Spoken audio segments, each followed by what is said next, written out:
Ladies and gentlemen, and anyone who identifies as something else, welcome to Prorogation Day. It's the 24th of September 2019, and Boris Johnson's prorogation of Parliament was this morning declared unlawful by the Supreme Court. The Supreme Court is the top court in the land, and well done to them. Now, there were 11 judges who heard the three-day hearing as to whether prorogation was unlawful or not. And Boris Johnson, as the Prime Minister, he lost 11-0. It was unanimous. It was incredible. And I spent the afternoon, because I'm a bit of a geek for these sorts of things, reading the judgment. Here it is. It's all over the news. And I must be one of the few people that have actually read the, how many pages? 24 pages and 71 paragraphs. And here, very quickly, is my summary of this judgment, which you might have seen Lady Hale deliver earlier on. But here we are, we have the 11 judges, the names here of all the people that agreed or heard this hearing, and exciting it was for nerds like me. I shall take you to the key bits as I see them. And it is as follows, starting with paragraph 1.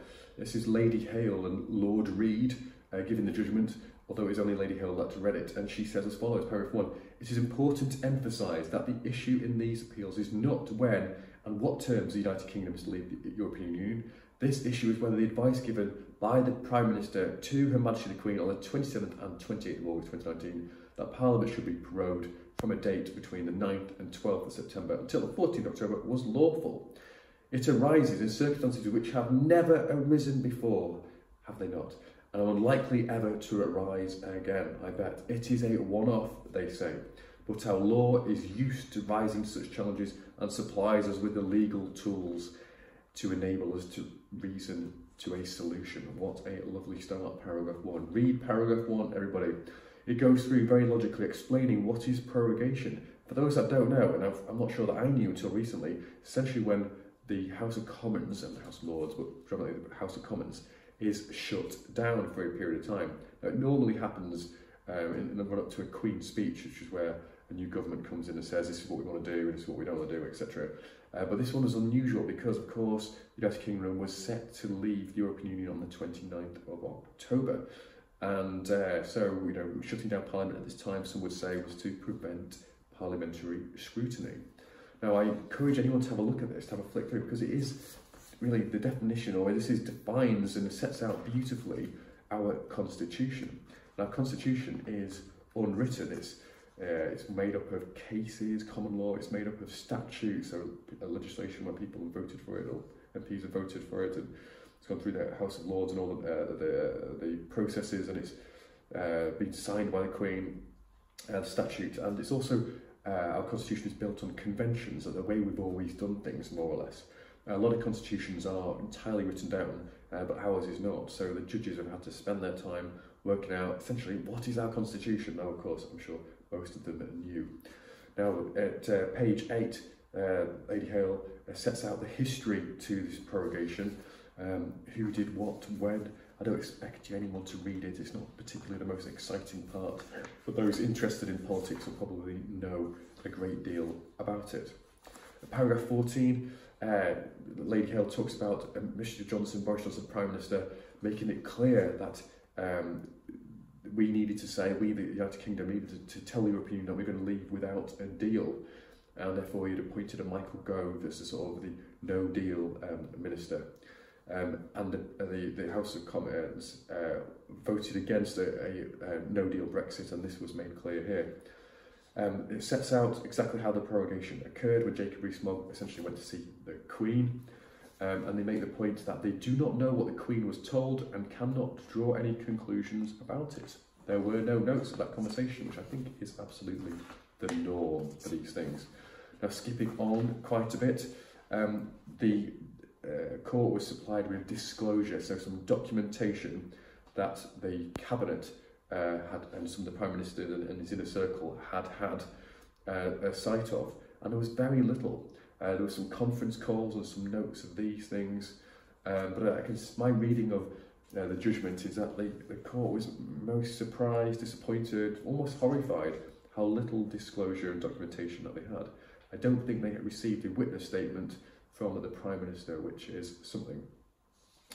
Now, the reason why this matter ended up in the Supreme Court, the top court, is because this top court in Scotland found against the Prime Minister, but the High Court, one of the top courts in the United Kingdom, essentially said that the matter of prorogation is not something that could be decided by a court. So you had these two competing judgments, one from Scotland, one from the High Court in England and Wales, and this was for them to decide. The people that jumped into this sort of hearing or application, I suppose, were some really the great in the good. We had Sir John Major, former British Prime Minister. We had Baroness Chakrabarti, the Shadow Attorney General. We had the Public Law Project. We had the General Council or Council General from Wales. We had the Scottish Government, the Welsh Government, people from Northern Ireland. All sorts of people were sort of jumping in, trying to get their point across here. So it was a very much a big deal. And moving on, and I'll move on as fast as I can. God, it was good reading this. I don't normally enjoy reading judgments of this length, but this one was different. This one was seismic. This is essentially our O.J. Simpson day. Of course, nobody, thankfully, was killed, as in the O.J. Simpson matter, but it was one of those moments where people were waiting to see what happened and what would be the reaction, what would be the implication for us all. Paragraph 38, Lady Hale says, in principle, if not always in practice, it is relatively straightforward to determine the limits of statutory power, since the power is defined by the text of the statute. Since the prerogative power is not constituted by any document, determining its limits is less straightforward. So they had to work out, what is prorogation? What power is it? How big is it? What can the Prime Minister do? How long can Parliament be prorogued for? That was a big question. Indeed.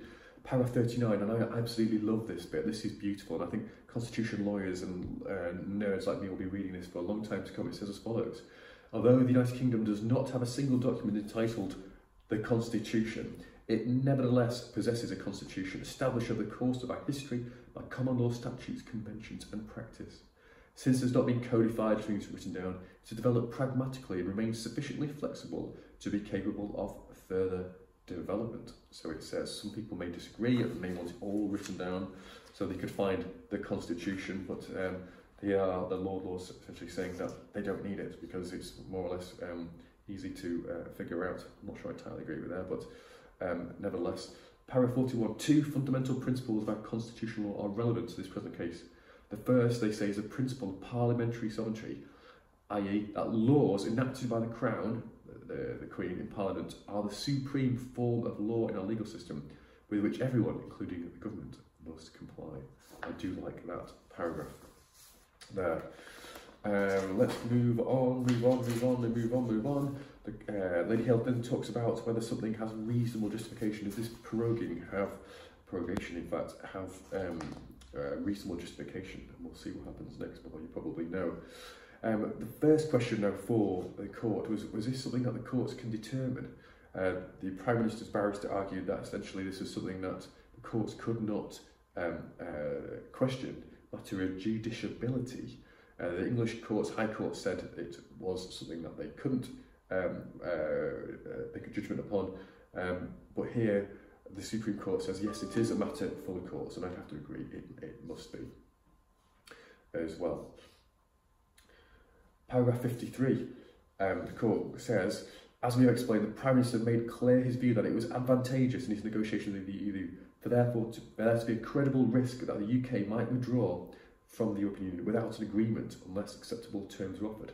Since there was a majority in Parliament opposed to withdrawal without an agreement, there was every possibility that Parliament might legislate to prevent such a no-deal outcome. I've inserted the word no-deal outcome. In those circumstances, it is alleged his purpose in seeking a prorogation of such length at that juncture was to prevent Parliament from exercising its legislative functions so far as possible until the negotiations had been completed. The court goes on, paragraph 55, let us remind ourselves of the foundations of our constitution, and let's remind ourselves indeed, we live in a representative democracy. The House of Commons exists because the people have elected its members. The government is not directly elected by the people, unlike the position in some other democracies. The government exists because it has the confidence of the House of Commons. Moving on, the first question therefore is whether the Prime Minister's actions had the effect of frustrating or preventing the constitutional role of Parliament in holding the government to account? Wait, 56. The answer is that of course it did. Oh wow. This was not a normal prorogation in the run-up to a Queen's speech. I was horrified when I read this today, and even more so when we heard it in the office, watched it in the office. There were shouts, particularly from me at that point. The court goes on to talk about the fundamental change that's going to happen on the 31st of October 2019. And they make the point that Brexit, etc., that sort of position is not one for the courts. It was not a matter that was being ruled upon here. The court makes a point that people have decided their position on Brexit already. That is not it. Paragraph 58, they say, we are not concerned with the Prime Minister's motive in doing what he did, although I wonder how much time they spent considering his motive.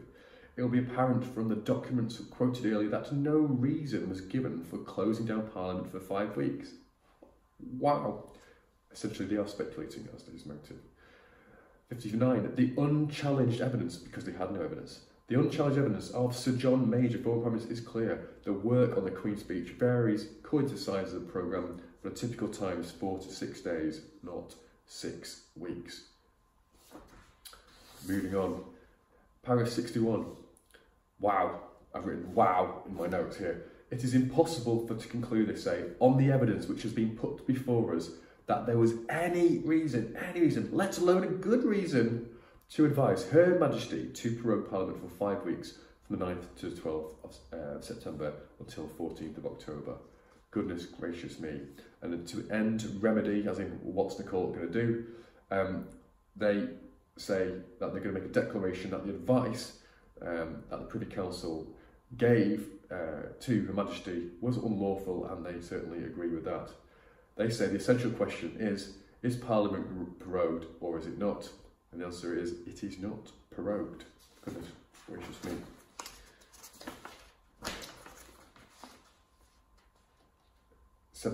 It follows that Parliament has not been prorogued, and this court should make that declaration to that effect. We have been told by the barrister for the Prime Minister that he will take all necessary steps to comply with the terms of any declaration made by the court, and we expect him to do so, notes the court. However, it appears to us that if Parliament is not prorogued, it is for Parliament to decide what to do next.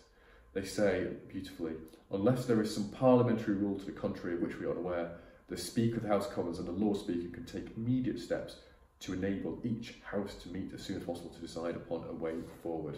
And that they certainly have.